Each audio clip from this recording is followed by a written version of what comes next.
My issue is that no one is talking. My issue is disability justice. My issue is undocumented trans and queer youth. My issue is safe housing for youth. My issue is sex ed in schools. And my issue is that my trans queer young truth is being told for me, but not by me.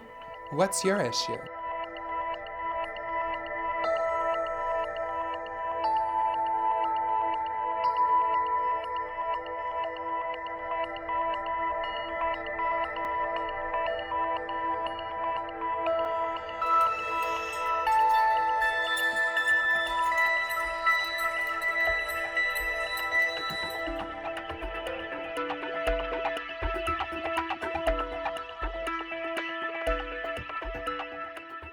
What's Your Issue brings together LGBTQ and gender expansive youth who have been for too long sort of relegated to the margins, dismissed, ignored, and it puts them in the center. It asks, what's your issue?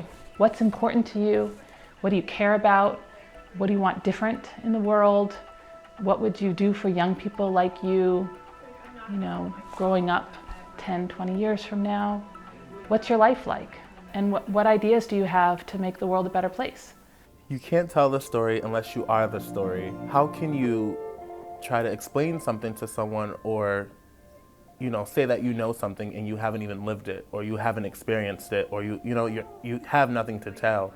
You only can tell from watching others but it's one thing to actually live in that experience so that way you can have an actual factual and meaningful story.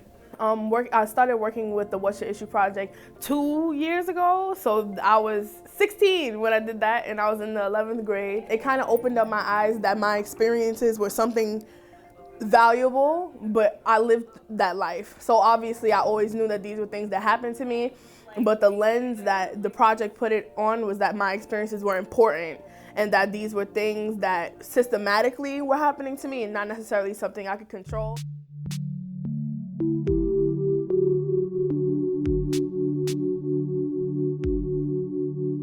My issue is you putting me in a box. I identify as gender neutral. She, her, and hers, he, him, and his, and I'm not alone. It's not that LGBTQ youth don't fit into the boxes. The boxes weren't made and aren't fit for us, and probably not for you. We have to expand the possibilities to expand our understanding. I think that categories have been great for us to advocate for ourselves and to understand our complex identities. But I also feel like at the same time, these categories have been putting us in boxes in a way where it's hard to see the intersectionalities of how these categories can intermix with one another.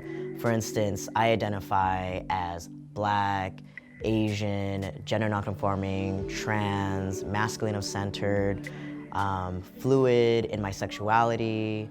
And so, especially when it comes to sexuality, if I'm thinking about categories and someone asks me, hey, Javon, what's your sexuality? And I'm like, well, that's a great question. We can identify however we want to, but we shouldn't limit someone else's. And also that could go into doctor forms, where we have to go in there and we have to identify as this one thing. How about y'all just write a line there and let me fill in what I am instead of you now making me really uncomfortable. And that also discourages a lot of us from going to the doctors. I've been pretty much taking care of myself since I was about 15 years old. I grew up on the east side of Detroit. It's a little bit rougher than the west side. I spent most of my childhood in the system. So I was in foster care up until I was 7, and then I spent most of my teenage years in and out of the juvenile justice system.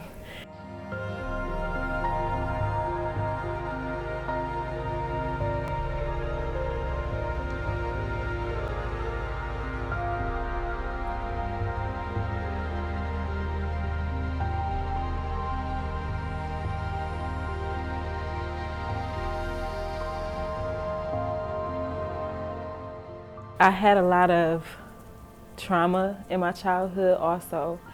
I've experienced a lot of different kinds of abuse. And I think when I got older, I started to want to change the world. And I also, it's mainly what I want to do most is to try to make a change in the world or make an impact in somebody's life. Me personally, I want to do it through my music, but I do a lot of it through the community organizing. I get involved in a lot of the organizations in my community, Planned Parenthood, Alternatives for Girls, Michigan United, AmeriCorps.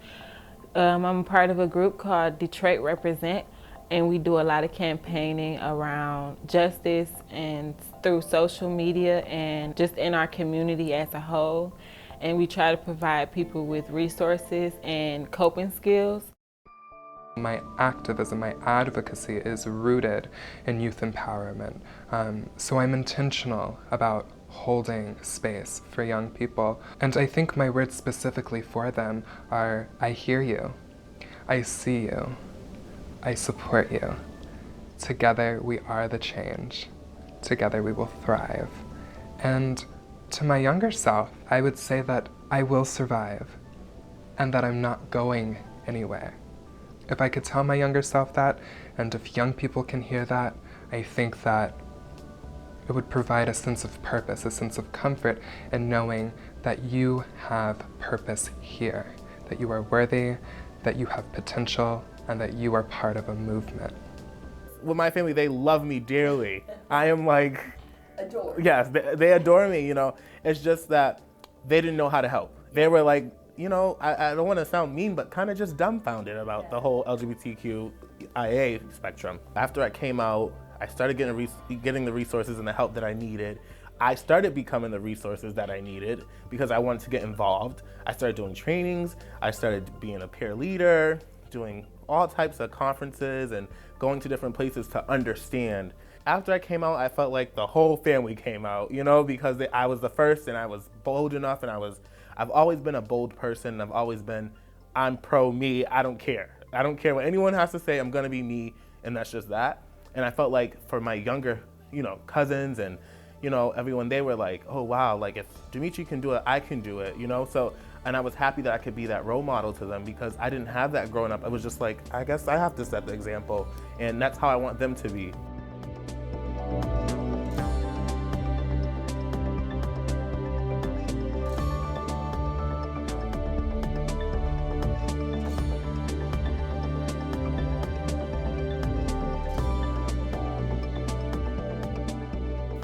You know, I want my people who are younger than me to realize that you don't really need the okay from anyone. You can just go ahead and do it yourself and find what you need for yourself.